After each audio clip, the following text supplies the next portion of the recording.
Hello friends, तो आइए हम एक नए सेशन की शुरुआत करते हैं जिसमें कुछ आगे के शब्दों को देखते हैं।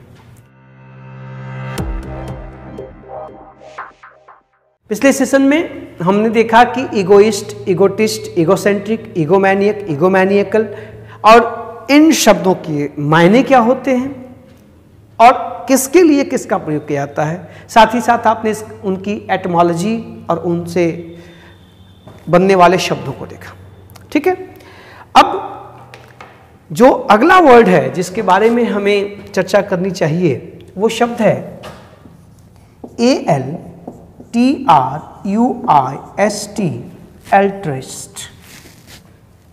अल्ट्रुइस्ट, अब जो अल्ट्रुइस्ट है, देखिए इसमें भी इस्ट लगा हुआ है, जाहिर सी बात है, नाउन है। जहां भी इस्ट दिखे समझ जाइए कि नाउन है।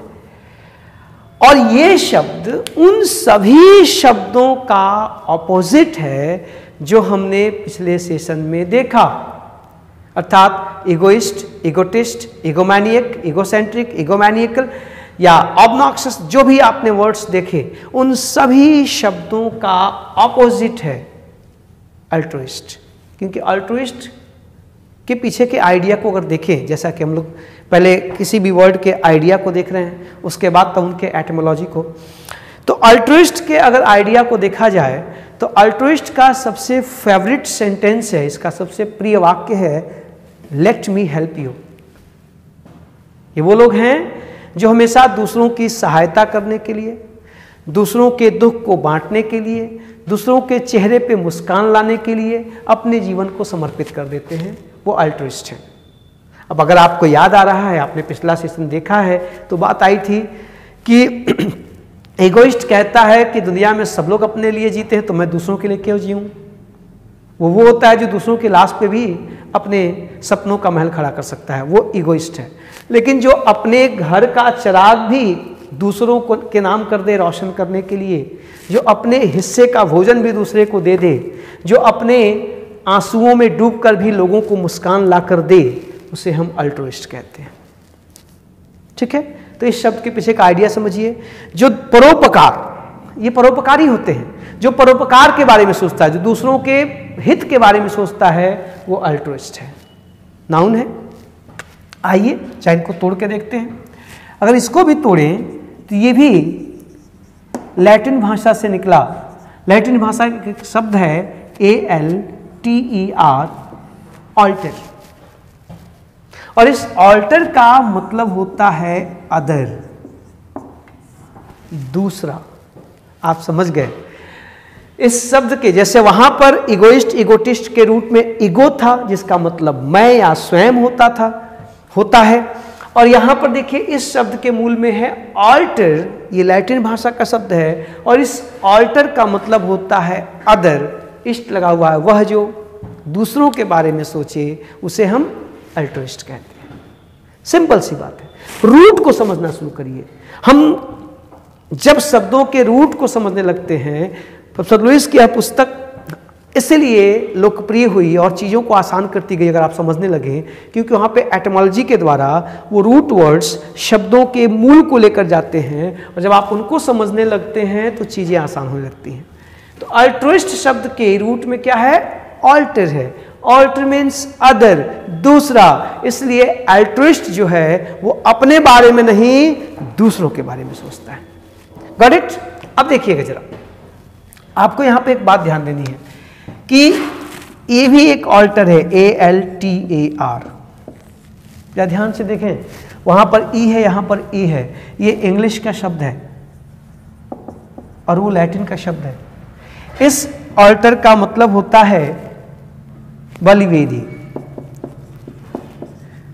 जहां पर अगर आप हिंदू परंपरा की बात करें, सनातन परंपरा की बात करें, तो जहां पर एक जमाने में पशुओं को बलि दी जाती थी उसे ऑल्टर कहते थे। आज आप ये कह सकते हैं कि पूजा की वेदी, हवन कुंड, जहां आप ईश्वर को चढ़ावा देते हैं, हवन करते हैं, उसको ऑल्टर कहते हैं। आप इसके लिए हवन कुंड शब्द का प्रयोग भी कर सकते हैं। ठीक है, आप देखिए इतिहास की पुस्तकों में कालीबंगन में जो अग्निकुंड मिले हैं उनके लिए ऑल्टर शब्द का प्रयोग हुआ है। जहाँ आप हवन करते हैं, चीज़ों को देते हैं, वो भी ऑल्टर है।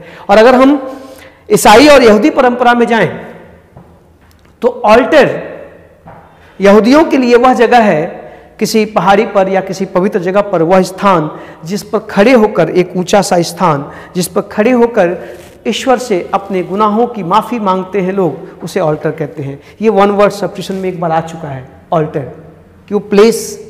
आप चर्चेज में जाएंगे तो चर्चेज में एक जगह बनी होती है जहाँ खड़े होकर गॉड से ईसाई अपने गुनाहों की माफ़ी मांगते हैं, अपने गुनाहों को स्वीकार करते हैं और क्षमा मांगते हैं। उस जगह को कहा जाता है ऑल्टर।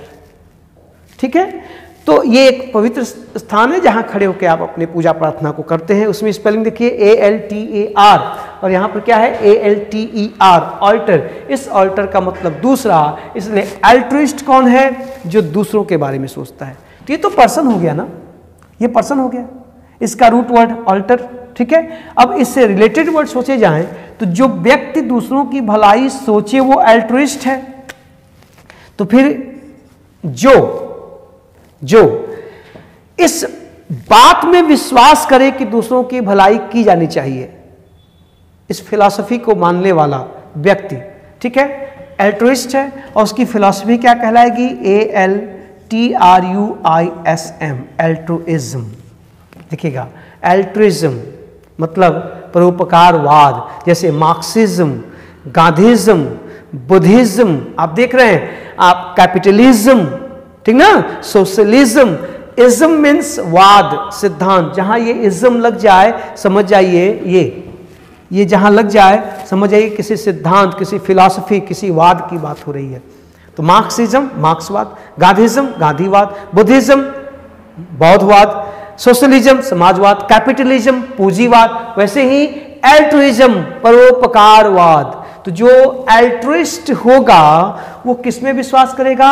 अल्ट्रुइज्म में। स्पेलिंग पे ध्यान दीजिएगा। और इसका एडजेक्टिव बनाएं तो अभी मैंने पिछले सेशन में आपको समझाया था कि जहां पे IC आता है वो एडजेक्टिव होता है, कभी कभी नाउन भी होता है। तो देखिए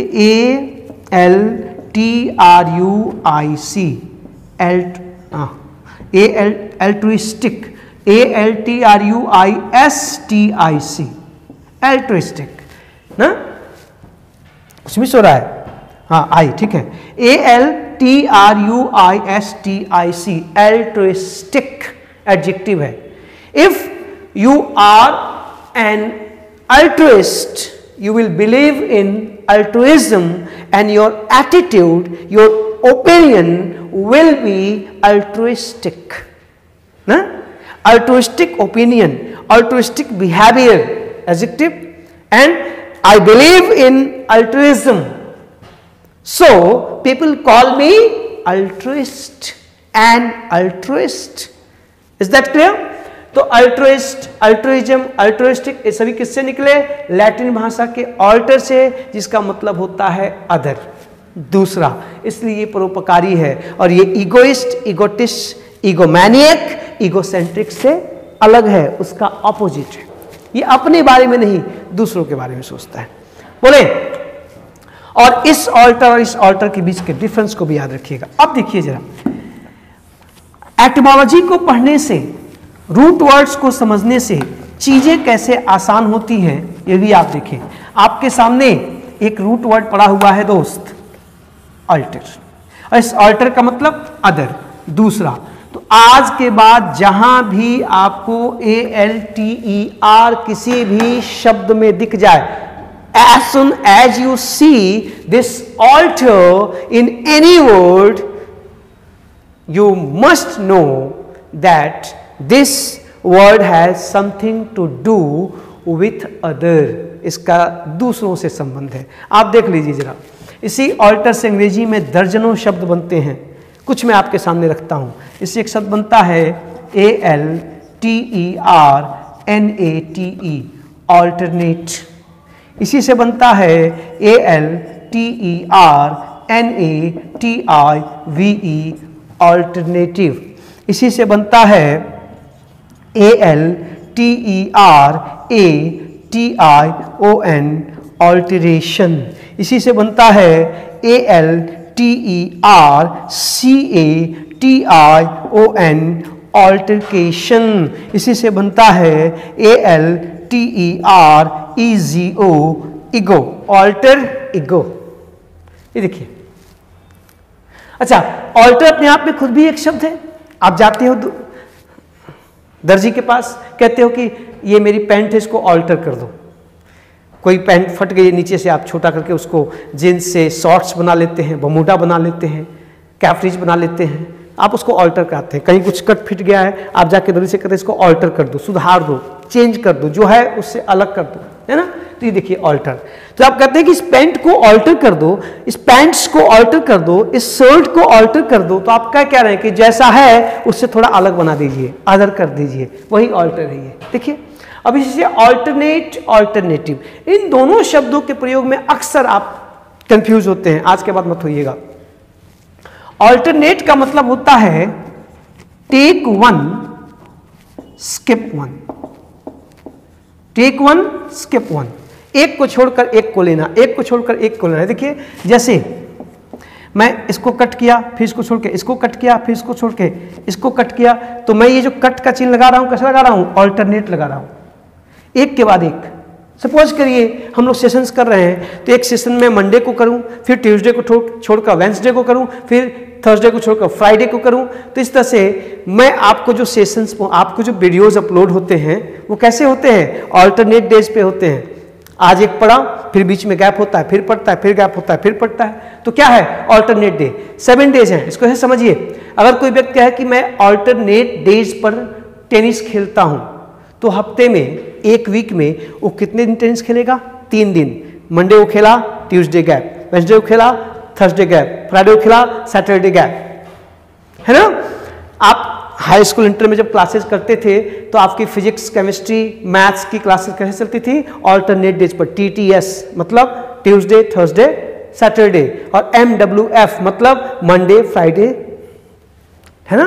तो ये जो ब्रेक होता था, एक दिन छोड़ के एक दिन, आज फिजिक्स चली मंडे को, तो फिर केमिस्ट्री चलेगी, फिर अगले दिन जो है फिजिक्स चलेगी। ये जो ऑल्टरनेट डेज पे आप क्लास करते थे, याद आया?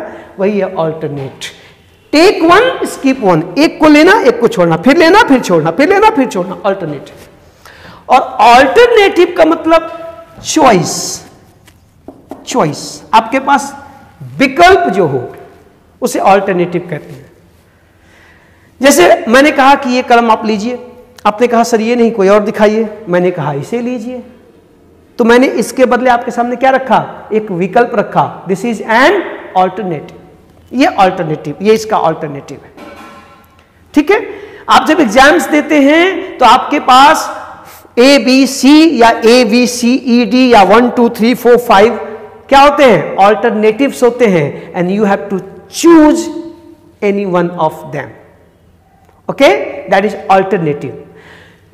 You are, if you are a competitor of one-day exams, then you appear in the examination on the in the paper question sheet or on the screen. If it is online, you have to answer within the alternatives.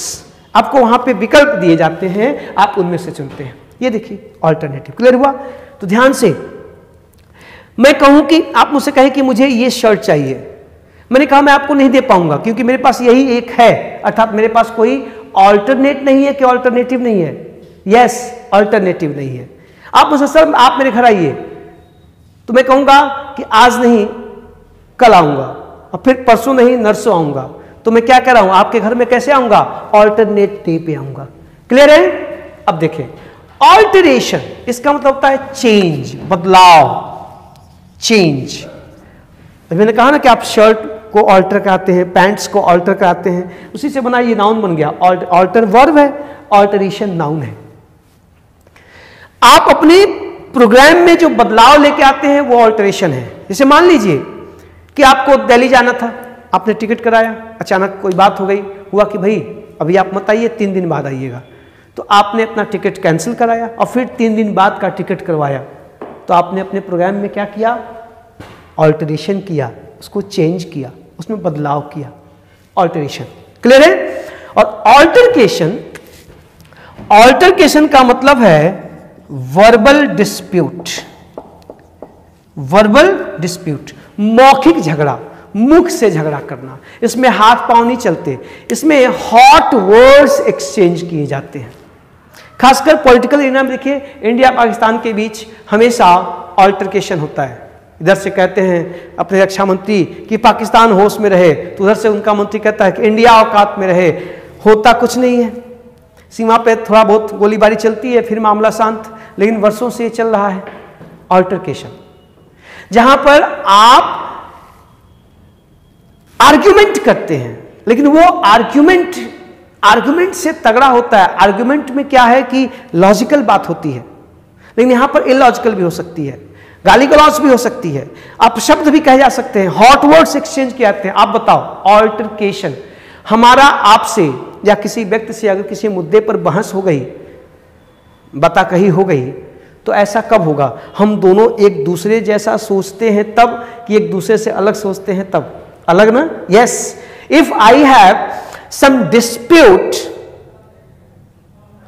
with somebody, it means that person has some other ideas than I have. मेरे पास जो सोच है, मैं जो विचार करता हूं, मैं जो सोचता हूं, सामने वाला उससे अलग सोचता है, अदर सोचता है, इसलिए मेरा उसका झगड़ा हुआ, हम सहमत नहीं बन पाए, हमारे बीच हॉट वर्ड्स एक्सचेंज हुए। That hot word, exchange of hot words, गर्मा गर्म बहस करना। डिस्प्यूट मतलब विवाद, वर्बल मीन्स मौखिक, तो क्या होगा? ऑल्टरकेशन। ध्यान से, ये सारे वर्ड्स आपके काम के हैं। अब आप अपने दैनिक जीवन में ही प्रयोग करें, परीक्षाओं में ही प्रयोग करें। और ऑल्टर ईगो, ये देखो, ऑल्टर मीन्स अदर और ईगो मीन्स मैं, स्वयं। पिछले सेशन में याद करिए, तो इस शब्द का तो मतलब क्या हुआ कि दूसरा मैं, the other self, the other self, दूसरा मैं, मुझ जैसा दूसरा। ये बड़ा लोकप्रिय शब्द है, इसका प्रयोग लिटरेचर में बहुत होता है, कभी लोग इसका प्रयोग करते हैं। ठीक है, मतलब दूसरा मैं का तात्पर्य है कि आपका कोई फ्रेंड, आपका कोई दोस्त, जो ना आपकी जाति का है, ना आपके धर्म का है, ना आपके समाज का है, हो सकता है वो अमेरिका में रहता हो और आप इंडिया में रहते हो, लेकिन आप दोनों का टेम्परामेंट एक जैसा है, आप दोनों की चॉइसेस, पसंद नापसंद, स्वाद, रंग एक जैसा है। जिस रंग का चुनाव आप करते हैं वो भी करता है या करती है, जो भोजन आप पसंद करते हैं वो भी करता है, करती है। किसी मुद्दे पर राय पूछी जाए अलग अलग, तो आप जो कहते हैं वही वो भी सोचता है। आपकी सोच एक जैसी है, आपका व्यवहार एक जैसा है, आपका स्वाद एक जैसा है, आपकी पसंद एक जैसी है, आपका टेम्परामेंट और बिहेवियर एक जैसा है, तो आप एक दूसरे के क्या हैं? ऑल्टर ईगो हैं। कहा जाता है कि आपका ऑल्टर ईगो जो आपके सामने आता है, तो आप मिरर इमेज सा महसूस करते हैं। मतलब लगता है आपको कि मेरे सामने कोई व्यक्ति नहीं, कोई आईना खड़ा है, क्योंकि वो बिल्कुल वही दिखता है जो आप हैं। तो क्या है? Alter ego. दुनिया में कभी कभी ऐसा कोई दोस्त, ऐसा कोई साथी, ऐसी कोई सखी मिल जाती है जिसको देख के लगता है कि ये मैं ही हूं, ये बिल्कुल मेरे जैसा है, वो मुझ में है, मैं उसमें हूं। तो क्या है? Alter ego. लिटरेचर में इसका बहुत प्रयोग होता है। कवि लेखक लोग, कहा जाता है कि कोई लेखक, कोई कवि जिन पात्रों को गढ़ता है, उन पात्रों से वो जो करवाता है, उनसे जो संवाद बुलवाता है, उनसे जो वो व्यवहार करवाता है, उनका जो एटीट्यूड होता है, वो बिल्कुल वैसा ही होता है जैसा लेखक स्वयं सोचता है। उदाहरण के लिए अज्ञे जी की महान रचना, उनका उपन्यास शेखर एक जीवनी, लोगों का मानना है कि वो शेखर कोई और नहीं, खुद अज्ञे थे। या लव एडेम्सन्स मर्सी, किट्स साहब की वो मशहूर कविता, जिसकी कथा वस्तु को पढ़ के लोगों ने ये माना कि वो किट्स की अपनी कहानी थी। उसमें जो लड़की जो धोखा देती है वो कोई और नहीं, उनकी प्रेमिका फॉनी ब्राउन थी। और जो नाइट जो धोखा खाता है, दुखी है, उदास है, वो कोई और नहीं, क्योंकि वो स्वयं किट्स हैं, उनकी अपनी जिंदगी है। क्योंकि ऐसी ही कुछ घटना किट्स के जीवन में भी घटी थी जब फॉनी ब्राउन ने छोड़कर चली जाती है। तो ये माना जाता है कि जो लव एडेम्सन्स मर्सी का नाइट है वो ऑल्टर ईगो है। किसका? जॉन किट्स का, है ना। तो ऑल्टर ईगो ये एक व्यक्ति है जो आपके जिंदगी में है, आपके दोस्त के रूप में, आपके सखी के रूप में, आपके मित्र के रूप में, और बिल्कुल बिल्कुल आप जैसा सोचता और व्यवहार करता है, उसे अल्टर ईगो कहते हैं। संभालिएगा, ये ढेर सारे शब्द, देखिए एक शब्द अल्ट्रुइस्ट को हमने तोड़ा, इतने सारे शब्द आके खड़े हो गए। इन सब देखिए अल्टर अल्टर अल्टर अल्टर, और आज के जहां पर भी ये अल्टर दिख जाए समझिए किसी दूसरे की बात हो रही है, अदर की बात हो रही है। तो आप देख रहे हैं ये जादू मेरा नहीं है, मेरी कोई क्षमता नहीं है, मैं सिर्फ आपके और नॉर्मन लुइस के उस महान पुस्तक के बीच में कड़ी के रूप में कार्य कर रहा हूं। ये तमाम लोगों की मांग थी, मुझे भी लगा कि शायद इससे आपको मजा आए ये चीजें सीख के देखने में, तो ये सीरीज मैंने शुरू की है। अभी तो लगातार आपको मैं दे रहा हूं ताकि आपको भरोसा हो कि चीजें सर जी कहें तो शुरू भी करेंगे। अब से जो 3 वीडियोस आपको मिलेंगे, जो 3 सेशन हम करेंगे, उसमें 2 सेशन हम लोग ग्रामर पे करेंगे, 1 सेशन प्योरली समर्पित होगा, डेडिकेटेड होगा किसको, to Norman Lewis and his gem of books. Really it is a gem of books. उनकी जो किताब है वर्ड पावर मेड इजी, उसको समर्पित होगा। हमने अब तक इतने सारे वर्ड्स देख लिए हैं, देखे तो 3 ही वर्ड हैं, इगोइस्ट, इगोटिस्ट और एल्ट्रुइस्ट। आप देख रहे हैं इसको तोड़ते हैं तो कितने सारे शब्द निकल के आ रहे हैं। ऐसे ही धीरे धीरे करके इस पूरी पुस्तक और पूरे सेशंस को मैं आप तक पहुंचाने की कोशिश करूंगा। अगर आपके पास ये पुस्तक है तो आप सेशंस को देखते समय उसको साथ में लेके बैठ सकते हैं, उसके एक्सरसाइजेज भी कर सकते हैं और ये भी देख सकते हैं कि कहीं सर जी कुछ छोड़ तो नहीं रहे हैं, ठीक से चल रहे हैं कि नहीं, क्योंकि मैं यहाँ कुछ लेके नहीं आता। आपके साथ पढ़ते पढ़ते उन चीज़ों को अपने अंदर आत्मसात करने की कोशिश की है। जितना मेरे दिमाग में आता है मैं उनको यहाँ लिखता चला जाता हूँ, आप उसको मिलाएं। कहीं कुछ इतनी बड़ी पुस्तक है, यहाँ मैं बिना किसी ऐड के, किसी सामग्री के आपको प्रस्तुत कर रहा हूँ। आपको लगे कुछ चीज़ छूट रही है तो आप कमेंट बॉक्स में जरूर डालिए, हम उसे भी एक्सप्लेन करने की कोशिश करेंगे। आशा करता हूँ कि आप जरूर लाइक करेंगे, सब्सक्राइब करेंगे, चीज़ों को फैलाएंगे और क्या बेहतर हो सकता है सुझाव देंगे। मिलते हैं नेक्स्ट सेशन में। Thank you.